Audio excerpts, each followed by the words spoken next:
Stéphane Mallard, vous venez d'intervenir sur l'intelligence artificielle, une intelligence qui prend de plus en plus d'importance dans la société, même si celle-ci a encore du mal à l'accepter.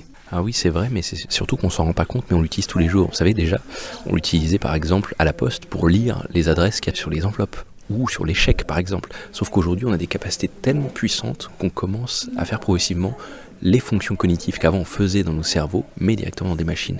Et ça se diffuse progressivement dans tous les logiciels qu'on utilise. Lorsque vous utilisez Google, par exemple, il y a de l'intelligence artificielle partout. Instagram, pareil. Et ça va être le cas bientôt dans tous les objets qui vont nous entourer, en plus des logiciels. Avec l'accumulation de données, l'intelligence artificielle progresse à grands pas. Elle va s'imposer dans de plus en plus de domaines. Absolument. C'est effectivement les données qui nourrissent ces algorithmes d'intelligence artificielle, puisqu'on ne programme plus les machines, on les entraîne, on entraîne ces algorithmes avec les données. Et effectivement, tous les secteurs, sans exception, vont être augmentés par l'intelligence artificielle. Avec un niveau d'excellence remarquable, capable de battre un champion du monde de jeu de Go. Ah oui, mais il faut rappeler que c'est sur des cas d'usage très spécifiques. C'est pas parce qu'elle gagne au Go qu'elle peut regagner à d'autres jeux tout de suite. Il faut l'entraîner spécifiquement pour chaque jeu. Mais effectivement, on va s'attaquer à tous les problèmes qui nous entourent avec ce type d'algorithme. Pas avec les mêmes performances, mais en les entraînant progressivement avec des niveaux de précision de plus en plus grands.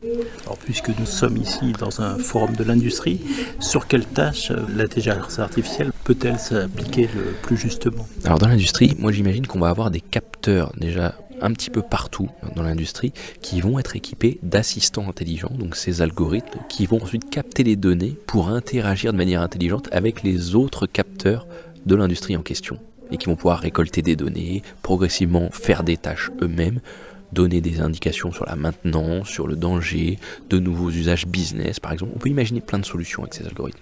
Et avant de l'utiliser, un industriel doit se poser certaines questions et penser à l'évolution de son métier dans l'avenir.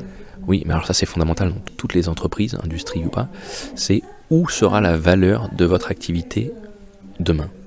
Est-ce que votre activité existera encore ? Est-ce qu'il y aura encore de la valeur avec l'intelligence artificielle ? Si oui, très bien, injectez-en dans votre business et vous serez plus productif, créatif, etc. Sinon, pivotez vers là où sera la valeur, comme un entrepreneur. Des questions d'éthique se posent quand même.